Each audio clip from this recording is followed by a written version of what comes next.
All right. I can't give you a generalized answer. I'll give you a personalized answer. When I was in college, I went through a rebellious phase, about 2 years of atheism. 2 years of atheism. Complete and utter atheism. And I was obsessed with philosophy.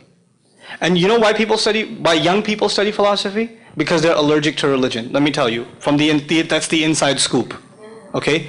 They study philosophy so they have more ammunition to refute people that follow a religion. And all of my philosophical criticisms against religion were crushed by the Qur'an. All of them. I didn't have any left. None. And when somebody says the Qur'an is pre-modern or it doesn't address intellectual problems of our time, the only response I have is, you haven't read the Qur'an. That's my only response. Yeah. You haven't read it. You don't know what it says. Or maybe you think you've read it. Like I met this minister one time who told me, I've read the Qur'an. I was like, no, you haven't. Well, he told me, nowhere in the Qur'an does it say God is love. Because for us, God is love. And I said, really? وَهُوَ الْغَفُورُ الْوَدُودُ Surah Al-Buruj.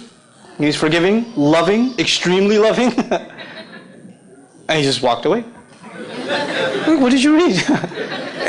In other words, I really don't have another response to that you haven't given it a chance. You've assumed, you've bunched it up with other religions that have folklore and fantasy and all this other stuff in them, superstition in them, and you figure all religions are the same. And by the way, this is the disease of post-enlightenment intellectual thought, that all religions are man-made, and we need to look at them with basically the same type of scrutiny, that they're just a bunch of folklore and cultural practices. They have no intellectual foundation. Islam not just begs to differ, demands to differ. We differ.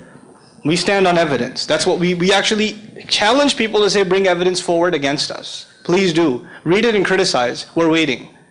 That's what the Qur'an demanded them to do. Subhanallah.